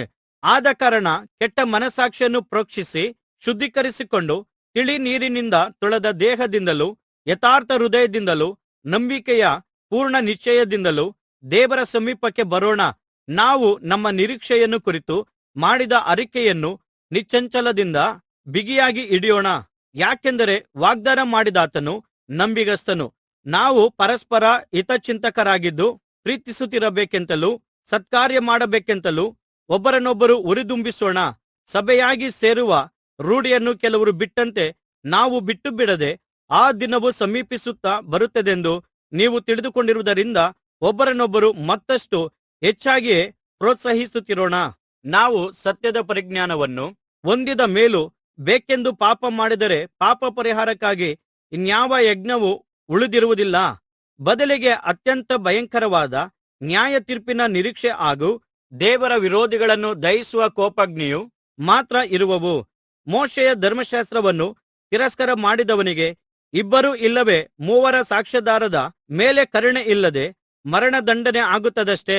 ಹೀಗಿರುವಲ್ಲಿ ದೇವಕುಮಾರನನ್ನು ತುಳಿದು ತನ್ನನ್ನು ಶುದ್ಧೀಕರಿಸಿದ ಒಡಂಬಡಿಕೆಯ ರಕ್ತವನ್ನು ಅಶುದ್ಧವೆಂದೆಣಿಸಿ ದೇವರ ಕೃಪಾವರವಾಗಿರುವ ಆತ್ಮನನ್ನು ತಿರಸ್ಕರಿಸುವವನೋ ಇನ್ನೆಂಥ ಕ್ರೂರ ದಂಡನೆಗೆ ಗುರಿ ಆಗುತ್ತಾನೆಂದು ನೀವೇ ಯೋಚಿಸಿ ನೋಡಿ. ಮುಯ್ಯಿಗೆ ಮುಯ್ಯಿ ತೀರಿಸುವುದು ನನ್ನ ಕೆಲಸ, ನಾನೇ ಪ್ರತಿಫಲವನ್ನು ಕೊಡುವೆನೆಂದು ಹೇಳಿದಾತನನ್ನು ಬಲ್ಲೆವು. ಇದಲ್ಲದೆ ಕರ್ತನು ತನ್ನ ಜನರಿಗೆ ನ್ಯಾಯ ತೀರಿಸುವನು ಎಂದು ಹೇಳಿಯದೆ ಜೀವಸ್ವರೂಪನಾದ ದೇವರ ಕೈಯಲ್ಲಿ ಸಿಕ್ಕಿಬೀಳುವುದು ಎಷ್ಟೋ ಭಯಂಕರವಾದದ್ದು. ಹೀಗಿರಲಾಗಿ ನೀವು ಜ್ಞಾನ ಪ್ರಕಾಶವನ್ನು ಹೊಂದಿದ ಮೇಲೆ ಕಷ್ಟಾನುಭವವೆಂಬ ಬಹು ಹೋರಾಟವನ್ನು ಸಹಿಸಿಕೊಂಡ ಹಿಂದಿನ ದಿನಗಳನ್ನು ನೆನಪಿಗೆ ತಂದುಕೊಳ್ಳಿರಿ. ಕೆಲವು ಸಾರಿ ನೀವು ನಿಂದೆಗಳನ್ನು ಸಂಕಟಗಳನ್ನು ಅನುಭವಿಸಿ ಹಾಸ್ಯಕ್ಕೆ ಗುರಿಯಾದಿರಿ.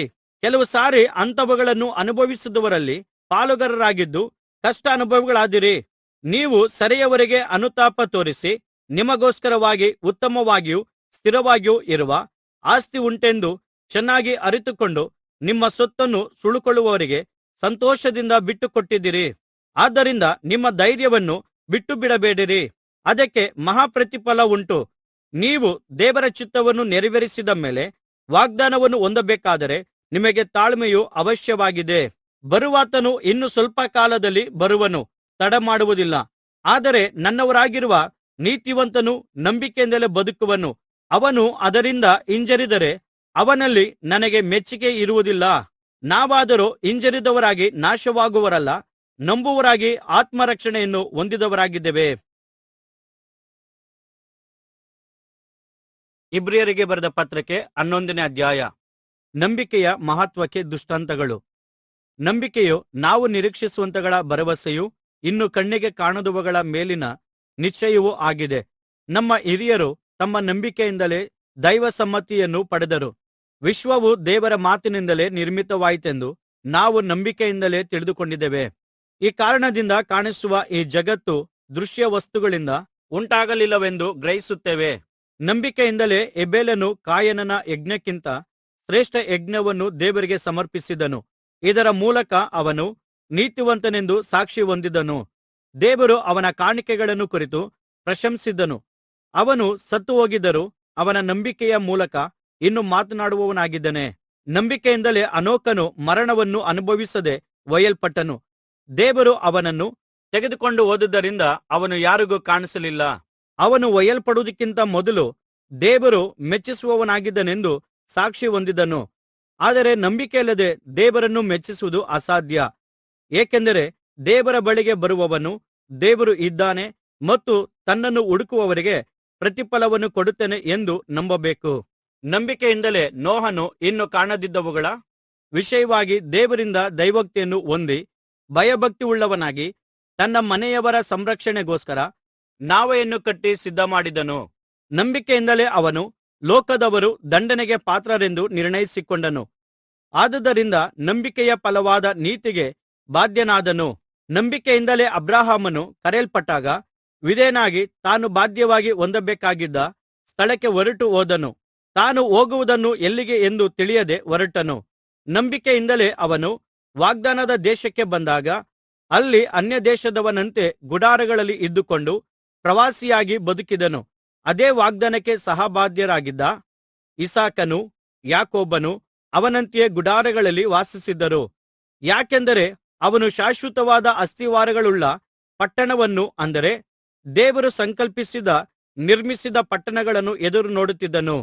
ಇದಲ್ಲದೆ ಸಾರಳು ವಾಗ್ದಾನ ಮಾಡಿದಾತನನ್ನು ನಂಬತಕ್ಕವನೆಂದೆಣಿಸಿ ತಾನು ಪ್ರಾಯ ಮೀರಿದವಳಾಗಿದ್ದರೂ ನಂಬಿಕೆಯಿಂದಲೇ ಗರ್ಭವತಿಯಾಗುವುದಕ್ಕೆ ಶಕ್ತಿಯನ್ನು ಹೊಂದಿದಳು. ಆದುದರಿಂದ ಮೃತಪ್ರಾಯನಾಗಿದ್ದ ಒಬ್ಬನಿಂದ ಆಕಾಶದ ನಕ್ಷತ್ರಗಳಂತೆಯೂ ಸಮುದ್ರ ತೀರದಲ್ಲಿರುವ ಮರಳಿನಂತೆಯೂ ಅಸಂಖ್ಯವಾದ ಮಕ್ಕಳು ಹುಟ್ಟಿದರು. ಇವರೆಲ್ಲರೂ ವಾಗ್ದಾನಗಳ ಫಲವನ್ನು ಹೊಂದಲಿಲ್ಲ, ಆದರೂ ಅವುಗಳನ್ನು ದೂರದಿಂದ ನೋಡಿ ಮತ್ತು ಉಲ್ಲಾಸದೊಡನೆ ಸ್ವೀಕರಿಸಿ ನಂಬಿಕೆಯುಳ್ಳವರಾಗಿ ಮೃತರಾದರು. ತಾವು ಭೂಮಿಯ ಮೇಲೆ ಪರದೇಶದವರು ಪ್ರವಾಸಿಗಳು ಆಗಿದ್ದವೆಂದು ಒಪ್ಪಿಕೊಂಡರು. ಇಂಥ ಮಾತುಗಳನ್ನಾಡುವವರು ತಾವು ಸ್ವದೇಶವನ್ನು ಹುಡುಕುವವರಾಗಿದ್ದಾರೆಂಬುದನ್ನು ವ್ಯಕ್ತಪಡಿಸುತ್ತದೆ. ತಾವು ಬಿಟ್ಟು ಬಂದ ದೇಶದ ಮೇಲೆ ಮನಸ್ಸಿಟ್ಟವರಾಗಿದ್ದರೆ ಅಲ್ಲಿಗೆ ಹಿಂತಿರುಗಿ ಹೋಗುವ ಅವಕಾಶಗಳು ಅವರಿಗಿದ್ದವು. ಆದರೆ ಅವರು ಪರಲೋಕವೆಂಬ ಉತ್ತಮ ದೇಶವನ್ನು ಹಾರೈಸುವವರು. ಆದ್ದರಿಂದ ದೇವರು ಅವರ ದೇವರೇ ಎನ್ನಿಸಿಕೊಳ್ಳುವುದಕ್ಕೆ ನಾಚಿಕೆಗೊಳ್ಳದೆ ಅವರಿಗೋಸ್ಕರ ಪಟ್ಟಣವನ್ನು ಸಿದ್ಧಮಾಡಿದ್ದಾನೆ. ಅಬ್ರಹಾಮನು ಪರೀಕ್ಷಿಸಲ್ಪಟ್ಟಾಗ ಇಸಾಕನನ್ನು ನಂಬಿಕೆಯಿಂದಲೇ ಸಮರ್ಪಿಸಿದನು. ಆ ವಾಗ್ದಾನಗಳನ್ನು ಹೊಂದಿದ ಅವನು ಇಸಾಕನಿಂದ ಹುಟ್ಟುವವರೇ ನಿನ್ನ ಸಂತತಿ ಅನಿಸಿಕೊಳ್ಳುವರು ಎಂದು ದೇವರು ಅವನಿಗೆ ಹೇಳಿದರೂ ತನ್ನ ಏಕಪುತ್ರನನ್ನು ಅರ್ಪಿಸಿದನು. ನನ್ನ ಮಗನು ಸತ್ತರೂ ದೇವರು ಅವನನ್ನು ಬದುಕಿಸಲು ಸಮರ್ಥನಾಗಿದ್ದನೆಂದು ತಿಳಿದುಕೊಂಡಿದ್ದನು ಮತ್ತು ಸತ್ತವರೊಳಗಿಂದಲೇ ಜೀವಿತನಾಗಿ ಬಂದವನಂತೆ ಅವನನ್ನು ಪಡೆದುಕೊಂಡನು. ನಂಬಿಕೆಯಿಂದಲೇ ಇಸಾಕನು ಯಾಕೋಬನನ್ನು ಮತ್ತು ಯೋಸೇಫನನ್ನು ಆಶೀರ್ವದಿಸಿದಾಗ ಮುಂದೆ ಸಂಭವಿಸಬಹುದಾದ ವಿಷಯಗಳನ್ನು ಸೂಚಿಸಿದನು. ಯಾಕೋಬನು ತಾನು ಮರಣ ಹೊಂದುವ ಸಮಯದಲ್ಲಿ ನಂಬಿಕೆಯಿಂದಲೇ ಯೋಸೇಫನ ಮಕ್ಕಳಿಬ್ಬರನ್ನು ಆಶೀರ್ವದಿಸಿದನು. ತನ್ನ ಕೋಲಿನ ಮೇಲೆ ಒರಗಿಕೊಂಡು ದೇವರನ್ನು ಆರಾಧಿಸಿದನು. ಯೋಸೇಫನು ತನ್ನ ಮರಣ ಸಮಯದಲ್ಲಿ ಇಸ್ರಾಯೇಲ್ಯರು ಐಗುಪ್ತ ದೇಶದಿಂದ ಹೊರಡುವುದನ್ನು ಕುರಿತು ನಂಬಿಕೆಯಿಂದಲೇ ಮಾತನಾಡಿ ತನ್ನ ಎಲುಬುಗಳನ್ನು ತೆಗೆದುಕೊಂಡು ಹೋಗುವ ವಿಷಯದಲ್ಲಿ ಅಪ್ಪಣೆ ಕೊಟ್ಟನು. ಮೋಶೆ ಹುಟ್ಟಿದಾಗ ಅವನ ತಂದೆ ತಾಯಿಗಳು ಕೂಸು ಸುಂದರವಾಗಿದೆ ಎಂದು ನೋಡಿ ಅರಸನ ಅಪ್ಪಣೆಗೆ ಭಯಪಡದೆ ನಂಬಿಕೆಯಿಂದಲೇ ಅವನನ್ನು 3 ತಿಂಗಳು ಬಚ್ಚಿಟ್ಟರು. ನಂಬಿಕೆಯಿಂದಲೇ ಮೋಶೆಯು ದೊಡ್ಡವನಾದ ಮೇಲೆ ಫರೋಹನ ಪುತ್ರಿಯ ಮಗನೆನಿಸಿಕೊಳ್ಳುವುದು ಬೇಡವೆಂದುಕೊಂಡನು.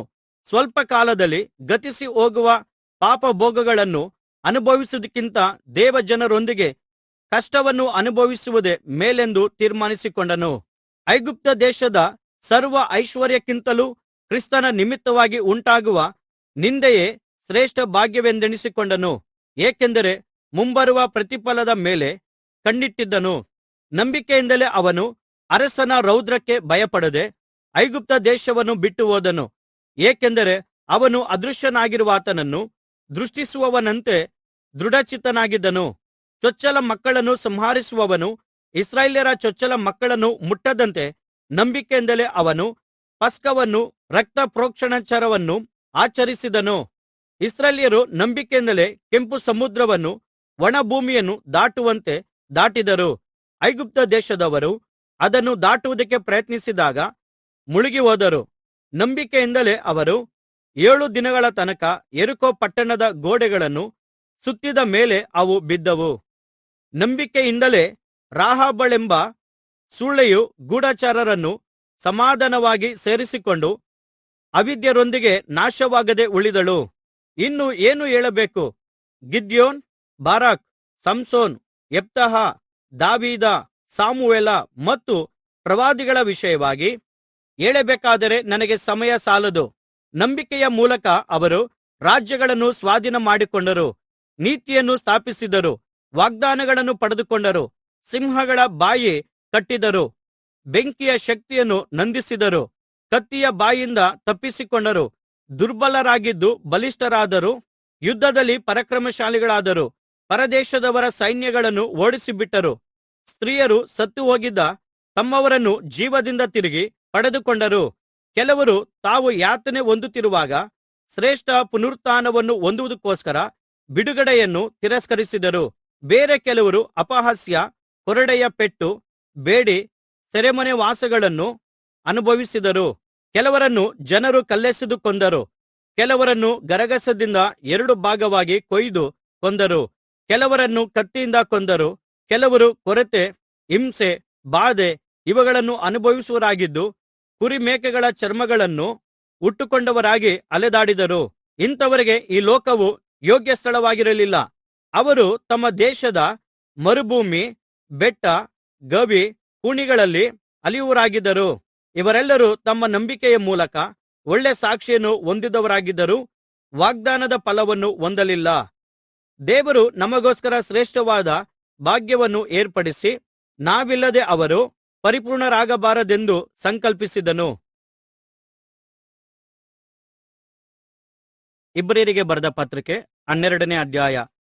ದೇವರು ನಮ್ಮ ತಂದೆ.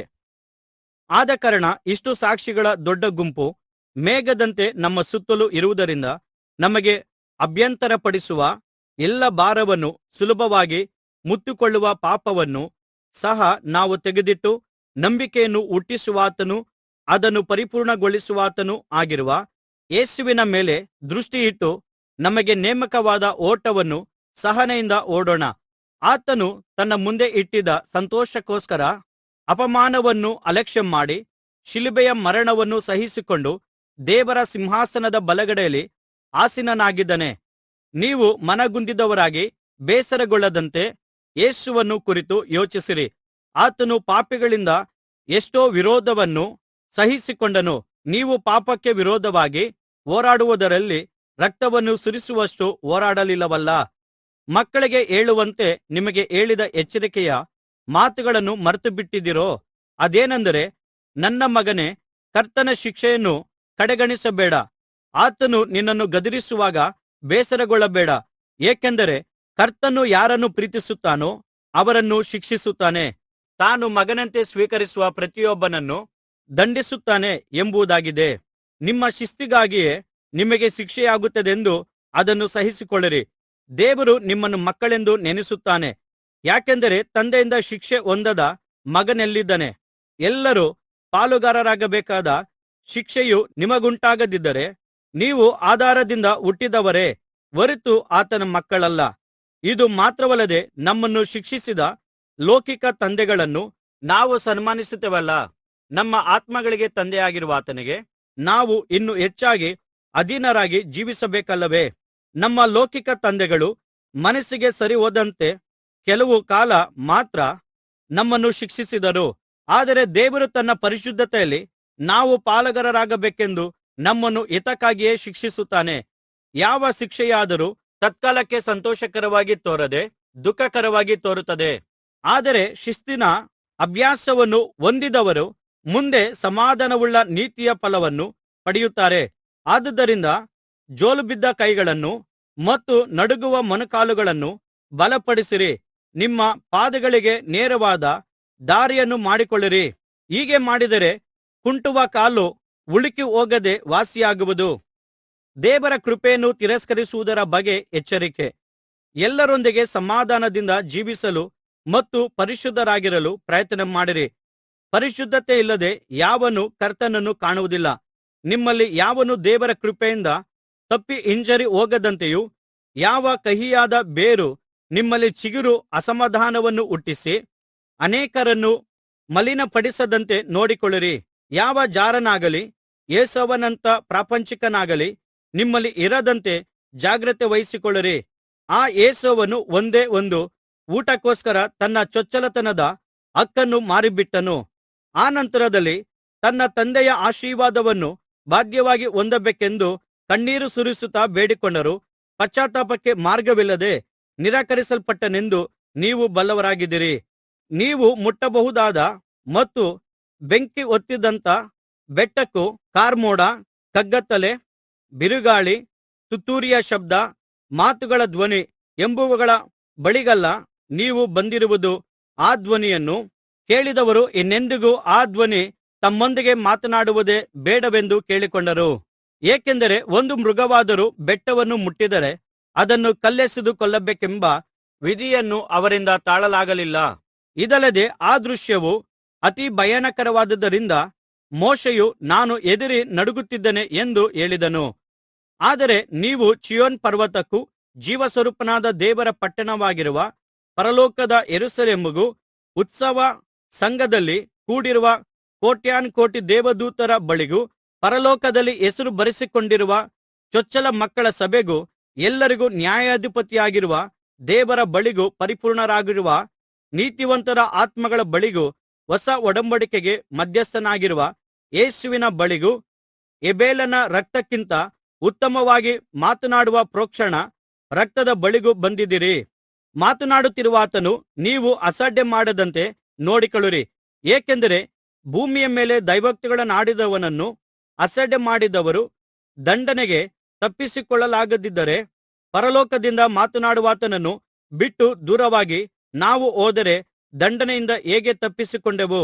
ಆತನ ಧ್ವನಿಯು ಆಗ ಭೂಮಿಯನ್ನು ಕದಲಿಸಿತು. ಈಗಲಾದರೋ ಆತನು ಇನ್ನೊಂದು ಸಾರಿ ನಾನು ಭೂಮಿಯನ್ನು ಮಾತ್ರವಲ್ಲದೆ ಪರಲೋಕವನ್ನು ಕದಲಿಸುತ್ತೇನೆ ಎಂದು ವಾಗ್ದಾನ ಮಾಡಿ ಹೇಳಿದ್ದಾನೆ. ಇನ್ನೊಂದೇ ಸಾರಿ ಎಂಬ ಈ ಮಾತನ್ನು ಯೋಚಿಸಿದರೆ ಕದಲಿಸುವ ವಸ್ತುಗಳು ನಿರ್ಮಿತವಾದವುಗಳಾದುದರಿಂದ ತೆಗೆದು ಹಾಕಲ್ಪಡುತ್ತದೆಂಬುದು ಸ್ಪಷ್ಟವಾಗುತ್ತದೆ. ಆಗ ಕದಲಿಸದೆ ಇರುವ ವಸ್ತುಗಳು ಸ್ಥಿರವಾಗಿ ನಿಲ್ಲುವವು. ಆದ್ದರಿಂದ ಯಾರು ಕದಲಿಸಲಾರದ ರಾಜ್ಯವನ್ನು ಪಡೆದುಕೊಳ್ಳುವರಾದ ನಾವು ಕೃತಜ್ಞತೆಯುಳ್ಳವರಾಗಿ ಆತನಿಗೆ ಸಮರ್ಪಕವಾದ ಆರಾಧನೆಯನ್ನು ಭಕ್ತಿಯಿಂದಲೂ ಮತ್ತು ಭಯದಿಂದಲೂ ಮಾಡೋಣ. ಏಕೆಂದರೆ ನಮ್ಮ ದೇವರು ದಹಿಸುವ ಅಗ್ನಿಯಾಗಿದ್ದಾನೆ. ಇಬ್ರಿಯರಿಗೆ ಬರೆದ ಪತ್ರಕ್ಕೆ 13ನೇ ಅಧ್ಯಾಯ. ದೇವರನ್ನು ಮೆಚ್ಚಿಸುವುದು ಹೇಗೆ? ಸಹೋದರ ಪ್ರೀತಿಯನ್ನು ಸತತವಾಗಿ ತೋರಿಸಿರಿ. ಅತಿಥಿ ಸತ್ಕಾರ ಮಾಡುವುದನ್ನು ಅಲಕ್ಷ್ಯ ಮಾಡಬೇಡಿರಿ. ಏಕೆಂದರೆ ಅದನ್ನು ಮಾಡುವುದರಲ್ಲಿ ಕೆಲವರು ತಿಳಿಯದೆ ದೇವದೂತರನ್ನು ಸತ್ಕರಿಸಿದ್ದಾರೆ.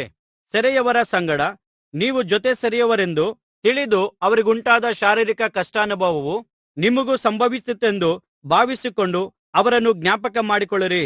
ಎಲ್ಲರೂ ವಿವಾಹವನ್ನು ಮಾನ್ಯವಾದದ್ದೆಂದು ಎಣಿಸಬೇಕು ಮತ್ತು ದಾಂಪತ್ಯ ಜೀವನವು ಶುದ್ಧವಾಗಿರಬೇಕು. ಏಕೆಂದರೆ ಜಾರರಿಗೂ ಮತ್ತು ವ್ಯಭಿಚಾರಿಗಳಿಗೂ ದೇವರು ನ್ಯಾಯ ತೀರಿಸುವನೆಂದು ತಿಳಿದುಕೊಳ್ಳಿರಿ. ಹಣದಾಸೆಯಿಂದ ದೂರವಿರಿ. ನಿಮಗಿರುವುಗಳಲ್ಲಿ ತೃಪ್ತರಾಗಿರಿ. ನಾನು ನಿಮ್ಮನ್ನು ಎಂದಿಗೂ ಕೈಬಿಡುವುದಿಲ್ಲ, ಎಂದಿಗೂ ತೊರೆಯುವುದಿಲ್ಲ ಎಂದು ದೇವರು ತಾನೇ ಹೇಳಿದ್ದಾನೆ. ಆದ್ದರಿಂದ ಕರ್ತನು ನನ್ನ ಸಹಾಯಕನು, ನಾನು ಭಯಪಡುವುದಿಲ್ಲ.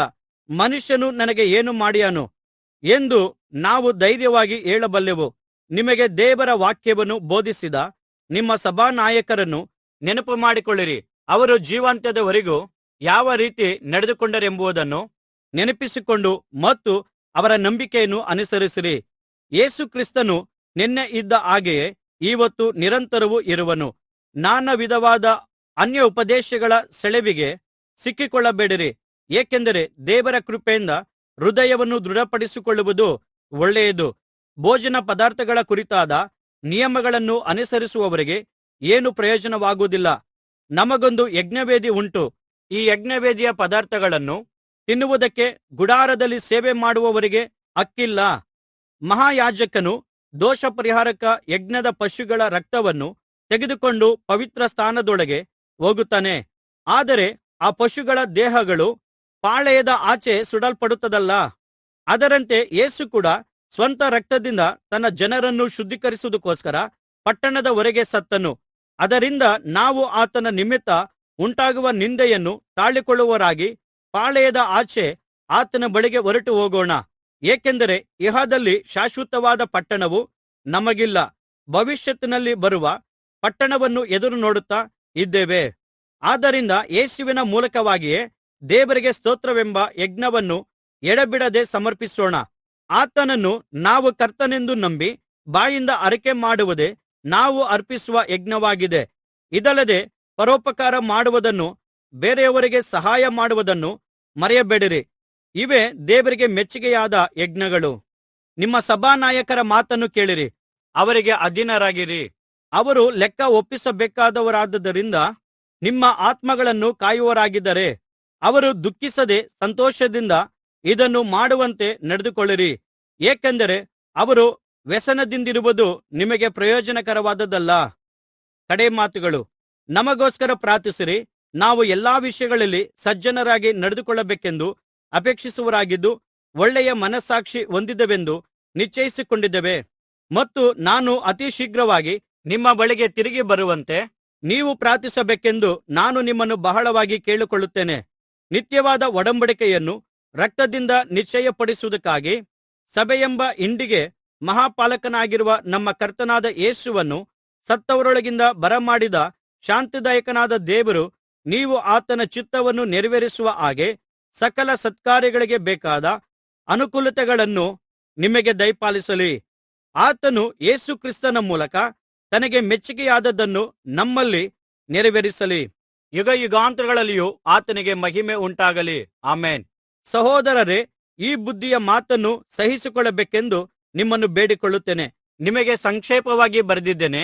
ನಮ್ಮ ಸಹೋದರನಾದ ತಿಮೋಥನಿಗೆ ಬಿಡುಗಡೆ ಆಯಿತೆಂಬುದು ನಿಮಗೆ ತಿಳಿದಿರಲಿ. ಅವನು ಬೇಗ ಬಂದರೆ ನಾನು ಅವನೊಂದಿಗೆ ಬಂದು ನಿಮ್ಮನ್ನು ಕಾಣುವೆನು. ನಿಮ್ಮ ಎಲ್ಲಾ ಸಭಾನಾಯಕರಿಗೂ ಮತ್ತು ಪರಿಶುದ್ಧ ದೇವಜನರಿಗೂ ವಂದನೆ ಹೇಳಿರಿ. ಇತಾಲ್ಯ ದೇಶದಿಂದ ಬಂದವರು ನಿಮಗೆ ವಂದನೆ ಹೇಳುತ್ತಾರೆ. ಕೃಪೆಯು ನಿಮ್ಮೆಲ್ಲರೊಂದಿಗೆ ಇರಲಿ.